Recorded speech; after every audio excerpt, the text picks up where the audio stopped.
भारतीय राष्ट्रीय कांग्रेस की स्थापना। भारतीय राष्ट्रीय कांग्रेस की स्थापना भारतीय स्वतंत्रता आंदोलन के इतिहास में एक महत्वपूर्ण मील का पत्थर है। इसका गठन 28 दिसंबर 1885 ईस्वी को बम्बई यानी मुंबई में हुआ। ये संगठन भारतीयों को राजनीतिक रूप से जागरूक करने और ब्रिटिश शासन के विरुद्ध एकजुट करने का पहला राष्ट्रीय प्रयास था। कांग्रेस की स्थापना का श्रेय A.O. ह्यूम को जाता है।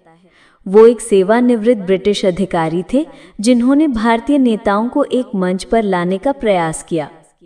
प्रारंभ में कांग्रेस का उद्देश्य केवल संवैधानिक तरीकों से भारतीयों की समस्याओं को ब्रिटिश सरकार तक पहुंचाना था। स्थापना से जुड़े मुख्य तथ्य परीक्षा हेतु महत्वपूर्ण। कांग्रेस की स्थापना 28 दिसंबर 1885 ईस्वी। स्थान गोकुल दास तेजपाल संस्कृत महाविद्यालय, बम्बई, मुंबई। संस्थापक A.O. ह्यूम, ब्रिटिश अधिकारी। प्रथम अध्यक्ष व्योमेश चंद्र बनर्जी, कलकत्ता हाईकोर्ट के प्रसिद्ध वकील। प्रथम अधिवेशन में भाग लेने वाले प्रतिनिधि 72 प्रतिनिधि।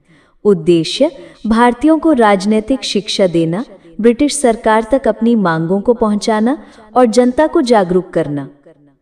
कांग्रेस की स्थापना के कारण भारतीयों में राजनीतिक चेतना का उदय, प्रेस, शिक्षा और सामाजिक सुधार आंदोलनों के कारण भारतीय जनता जागरूक हो रही थी। ब्रिटिश शासन की नीतियों से असंतोष, ऊंचे कर, भेदभाव और भारतीयों को उच्च पदों से दूर रखना। सामाजिक सुधार आंदोलनों का प्रभाव, ब्रह्म समाज, आर्य समाज और अन्य संस्थाओं ने समाज को एकजुट किया।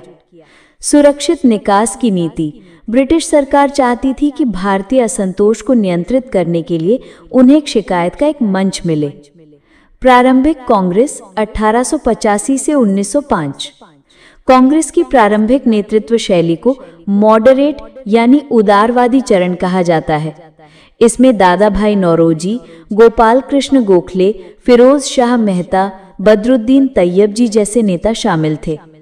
इन नेताओं का मुख्य उद्देश्य संवैधानिक और शांतिपूर्ण तरीके से सुधार की मांग करना, भारतीयों को विधान परिषदों में अधिक प्रतिनिधित्व दिलाना, प्रशासन में भेदभाव और भ्रष्टाचार को समाप्त करना, भारतीय जनता में राष्ट्रीय भावना को विकसित करना। कांग्रेस की स्थापना का महत्व। कांग्रेस की स्थापना भारतीय स्वतंत्रता संग्राम का प्रथम संगठित राजनीतिक प्रयास था। इसने भारतीयों को एकजुट होकर अपनी बात रखने का अवसर दिया। इसने आने वाली पीढ़ी को स्वतंत्रता आंदोलन का मजबूत आधार प्रदान किया। कांग्रेस ने भारतीय राजनीति में जनता की भागीदारी बढ़ाई और भविष्य में बड़े आंदोलनों जैसे स्वदेशी आंदोलन, असहयोग आंदोलन, भारत छोड़ो आंदोलन की नींव रखी। निष्कर्ष, भारतीय राष्ट्रीय कांग्रेस की स्थापना भारतीय स्वतंत्रता संग्राम का आरंभिक चरण थी।